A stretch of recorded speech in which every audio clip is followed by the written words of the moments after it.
Assalamualaikum warahmatullahi wabarakatuh. Halo, saya Dokter Ruli. Suatu hari ada seorang pasien, seorang bapak yang sudah pensiun, anaknya sudah besar-besar, sudah pada dewasa, sudah mapan, sudah punya pekerjaan masing-masing, dan kebetulan pensiunnya dia juga cukup besar dan berhenti dari posisi yang menurut saya itu cukup bagus dan masalah keuangan tidak ada, masalah kesehatan juga tidak ada. Awalnya memang punya masalah kesehatan, tapi setelah kesehatannya sudah baik, diabetesnya udah bagus, sudah remisi, tetap merasa tidak bisa bahagia. Kenapa? Karena memang tidak pernah membiasakan diri untuk bahagia. Jadi seperti kita bahas di video-video sebelumnya, yang namanya pikiran dan perasaan itu adalah suatu kebiasaan atau keterampilan yang perlu dilatih, diulang terus-menerus. Kalau kita punya kebiasaan pikiran negatif, kita punya kebiasaan untuk cemas, kita punya kebiasaan untuk tidak bahagia, maka kita akan mudah sekali untuk susah bahagia. Kita mudah sekali sedih, kecewa, ruwet, dan sebagainya.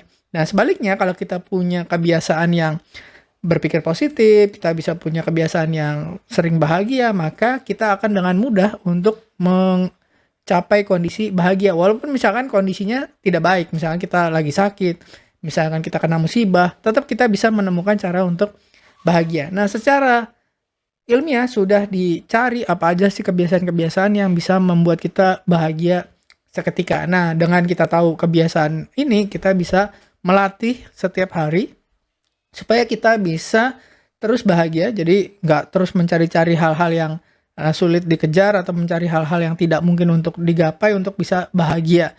Nah, kebiasaan ini apa aja? Kita akan bahas sampai tuntas, simak sampai selesai supaya kita punya kebiasaan untuk bahagia apapun kondisi kita di masa depan. Nah, banyak orang ketika ditanya apa yang Anda inginkan dalam hidup ya. Banyak orang menjawab misalkan saya pengen uang, saya pengen cinta, saya pengen rasa aman, saya pengen bebas, atau harta, misalkan tadi ya tahta, saya pengen naik pangkat, saya pengen dicintai, atau tujuan lainnya lah, saya pengen punya rumah mewah, atau punya kapal pesiar, dan seterusnya, dan seterusnya. Nah, tapi kenapa kita punya alasan untuk mengejar hal-hal tersebut, itu alasannya biasanya karena kita percaya bahwa dengan kita dapat hal-hal tersebut, kita akan berubah perasaannya jadi lebih happy. Dan yang terjadi kebanyakan adalah tidak, atau berubah perasaannya jadi happy, tapi biasanya tidak lama gitu ya. Nah, jadi kebahagiaan itu tidak bisa kita capai dengan pencapaian dari luar. Misalnya kita dapat uang, naik pangkat, terus misalkan kita dihormati orang, dicintai orang.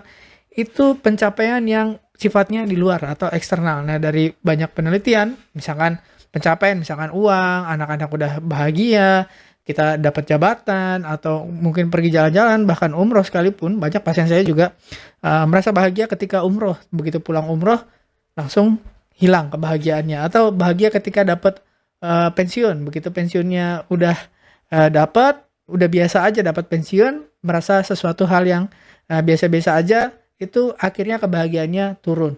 Ya, jadi hanya sementara mengubah perasaan. Ya, banyak yang seperti itu. Misalkan waktu sakit, misalkan diabetes, pengennya remisi dok. Begitu udah remisi, happy, tapi biasanya cuma bertahan mungkin 3-6 bulan, setelah itu nyari-nyari alasan lagi supaya tidak happy, karena memang tidak terbiasa untuk bahagia. Biasanya memang untuk ruwet, untuk sedih, untuk emosi, marah, kecewa, dan seterusnya. Nah, biasanya ketika kita mencapai tujuan eksternal, mau itu kesehatan, misalkan tujuannya keuangan, misalkan keluarga, perasaan bahagia itu ada, tapi akan hilang dalam waktu singkat, bahkan jam atau hari. Bahkan sudah ada penelitiannya nih. Penelitiannya adalah orang yang menang lotre dibandingkan dengan orang yang habis kecelakaan terus kakinya lumpuh atau paralisis. Nah, ternyata mereka waktu dapat lotre itu pasti kebahagiaannya naik. Yang waktu lumpuh dioperasi, ya misalkan kecelakaan, lumpuh nggak bisa jalan, itu kebahagiaannya pasti turun atau sedih banget gitu ya. Nah, tapi ternyata dalam waktu sekitar 2 tahun itu level kebahagiaannya atau emosinya balik ke level semula. Yang tadinya dapat lotre terus bahagia, dalam 2 tahun dia akan balik lagi. Kalau dulunya orangnya memang sering bahagia, apapun yang terjadi dia akan tetap bahagia, baliknya ke keadaan semula. Tapi kalau sebelumnya memang orangnya suka mikir yang negatif, suka cemas, suka depresi ya, misalnya kehilangan gairah hidup, itu dia akan balik lagi ke posisi semula. Sebaliknya juga sama, orang yang akhirnya lumpuh atau paralisis, awalnya sedih sekitar 2 tahun lah paling lama itu akan balik ke kondisi semula. Jadi kalau orangnya memang orang yang suka bahagia, sering bersyukur, orangnya positif, menyenangkan, dia akan balik lagi ke level itu. Tapi kalau memang dari awal dia memang orangnya suka menggerutu, suka mengeluh, ya apa-apa kecewa, apa-apa bikin marah, apa-apa bikin ngambek.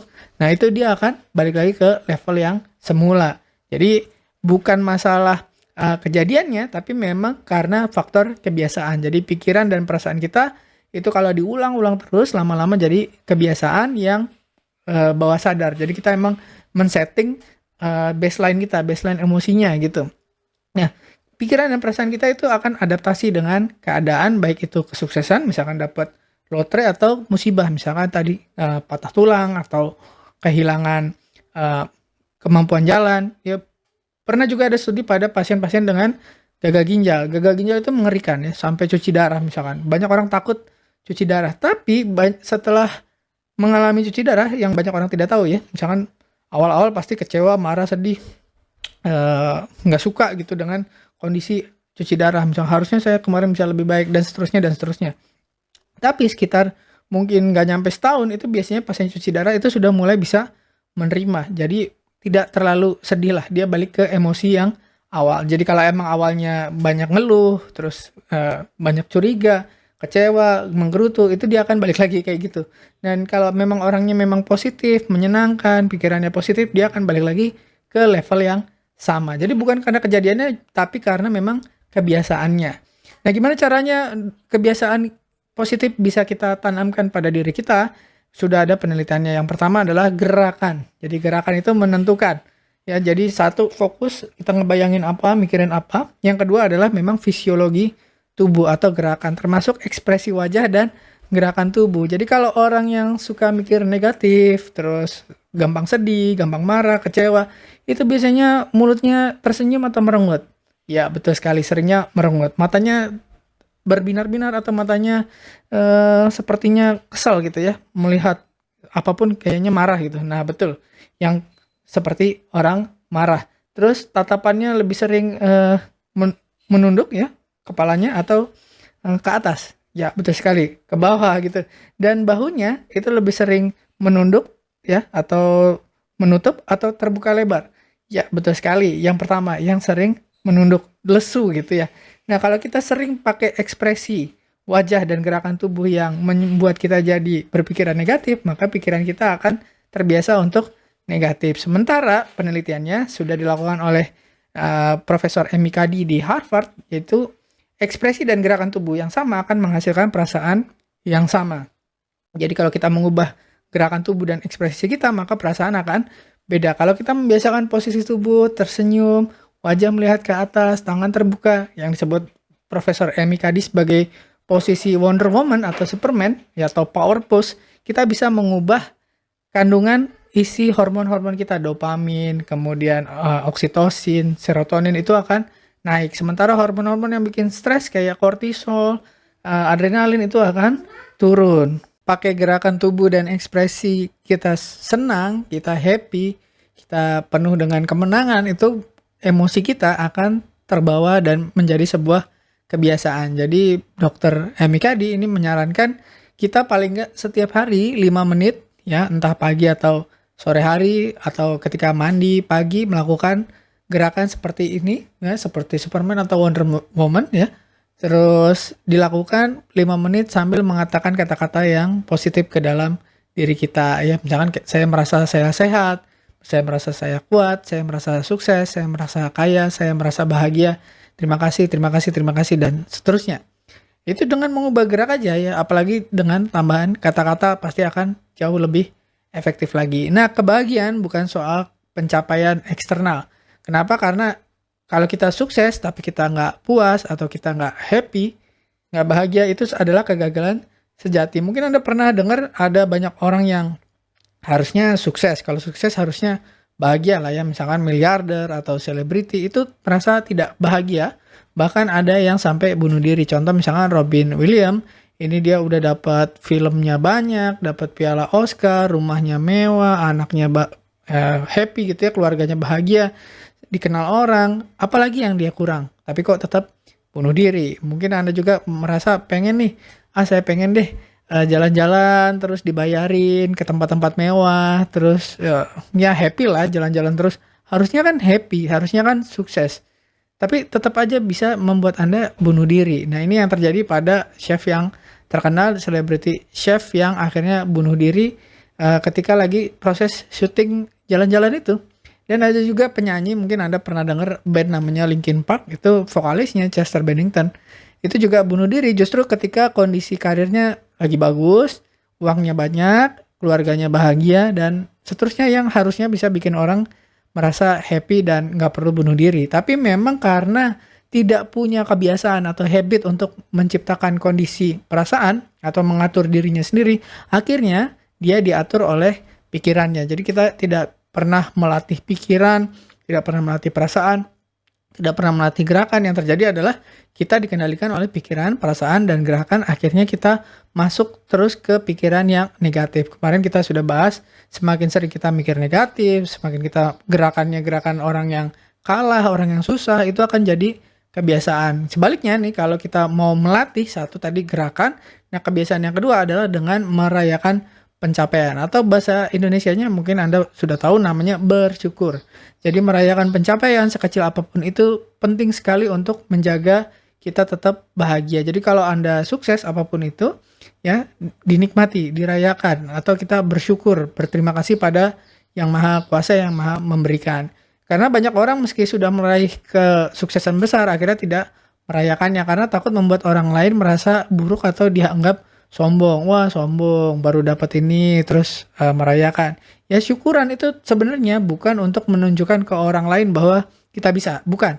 Tapi kita memberi penghargaan terhadap diri sendiri, menikmati apa yang sudah kita lakukan atau jerih payah atau pemberian dari Yang Maha Kuasa, kita berterima kasih. Nah, itu syukur yang sesungguhnya. Kenapa? Karena banyak juga pasien yang udah bagus, misalkan gula darahnya tadinya A1C-nya misalkan 12, sekarang jadi 6,3, itu kan suatu prestasi yang besar.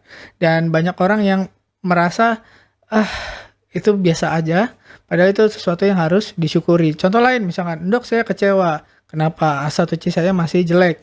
Ya 8,2, tadinya 8,4. Tapi sebelumnya 8,4 itu dia pakai insulin. Nah, sekarang 8,2 ini tanpa insulin. Itu suatu prestasi atau suatu nikmat yang harusnya dirayakan atau disyukuri.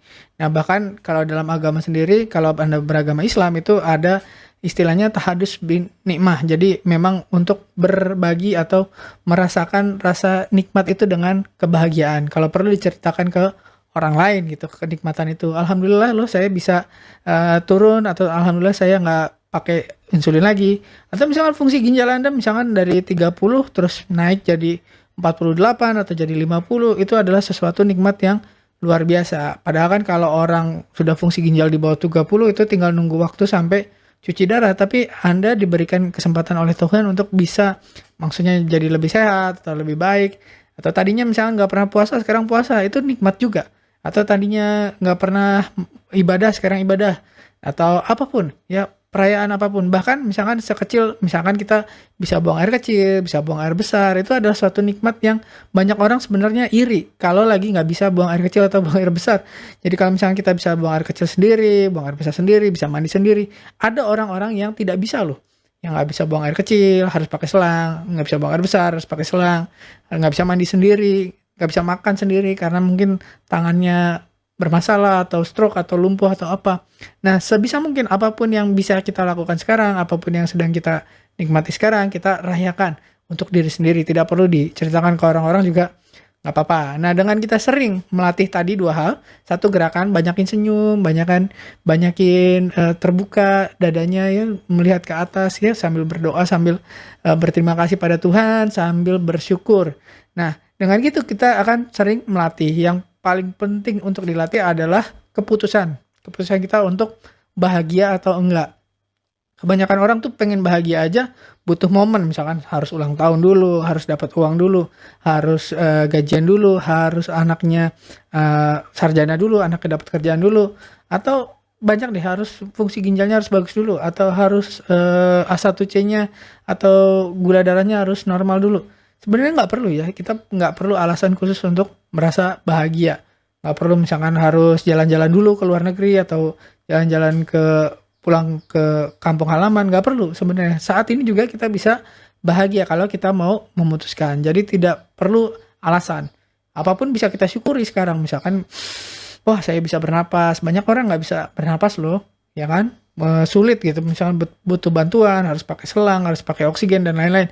Kita sebenarnya bisa kapanpun untuk memilih untuk merasa baik, merasa beruntung, merasa luar biasa. Jantung berdetak. Banyak orang yang berharap jantungnya tidak masalah. Kalau jantung kita masih sehat, kita bisa bahagia sekarang juga misalkan.